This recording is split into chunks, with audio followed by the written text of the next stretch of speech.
രാജ്യത്ത് കോവിഡ്-19 സജീവ കേസുകൾ 1000 കവിഞ്ഞതായി കേന്ദ്ര ആരോഗ്യ കുടുംബക്ഷേമ മന്ത്രാലയം അറിയിച്ചു.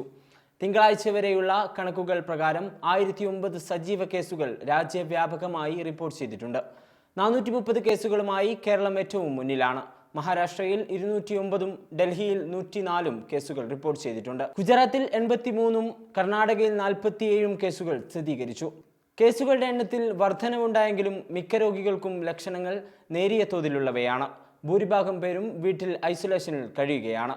ആശുപത്രി ചികിത്സ ആവശ്യമില്ല. എന്നിരുന്നാലും സമീപ ദിവസങ്ങളിൽ 2 കോവിഡ് സംബന്ധമായ മരണങ്ങൾ റിപ്പോർട്ട് ചെയ്യപ്പെട്ടു. മഹാരാഷ്ട്രയിലെ താനെയിൽ നിന്നുള്ള 21 വയസ്സുള്ള യുവാവ് മെയ് 22-ന് ഛത്രപതി ശിവാജി മഹാരാജ് കൽവ ആശുപത്രിയിൽ മരിച്ചു. കർണാടകയിൽ ബംഗളൂരുവിൽ ഗുരുതര അനുബന്ധ രോഗങ്ങളുള്ള 84 വയസ്സുള്ള വ്യക്തിയുമാണ് മരിച്ചത്. മരണശേഷം ഇദ്ദേഹത്തിന്റെ കോവിഡ് പരിശോധനാ ഫലം പോസിറ്റീവാണെന്ന് മെഡിക്കൽ വ്യക്തമാക്കി. കേസുകളുടെ വർധനവ് വിലയിരുത്താൻ ഫെഡറൽ ഹെൽത്ത് സെക്രട്ടറി പുണ്യ സലീല ശ്രീവാസ്തവയുടെ നേതൃത്വത്തിലുള്ള ഉന്നതതല യോഗം ചേർന്നു. കേരളം, മഹാരാഷ്ട്ര, കർണാടക, തമിഴ്നാട് എന്നിവിടങ്ങളിലെ സ്ഥിതിഗതികൾ സൂക്ഷ്മമായി നിരീക്ഷിക്കാൻ ഇന്റഗ്രേറ്റഡ് ഡിസീസ് സർവൈലൻസ് പ്രോഗ്രാം അഥവാ IDSP, Indian council of medical research അഥവാ ICMR എന്നിവയ്ക്ക് മന്ത്രാലയം നിർദ്ദേശം നൽകി.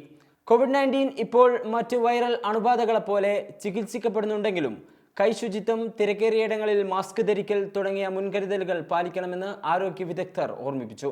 ഡൽഹി മുഖ്യമന്ത്രി രേഖ ഗുപ്ത സ്ഥിതിഗതികൾ നിരീക്ഷണത്തിലാണെന്നും സർക്കാർ ആശുപത്രികൾ കിടക്കകൾ, ഓക്സിജൻ, മരുന്നുകൾ, വാക്സിനുകൾ എന്നിവ ലഭ്യമാക്കാൻ തയ്യാറാണ് അവർ വ്യക്തമാക്കി. കോവിഡ് പോസിറ്റീവ് സാമ്പിളുകൾ ജിനോം സീക്വൻസിംഗിനായി ലോക് നായക് ആശുപത്രിയിൽ സമർപ്പിക്കാൻ ആരോഗ്യ സ്ഥാപനങ്ങൾക്ക് നിർദ്ദേശം നൽകിയിട്ടുണ്ട്.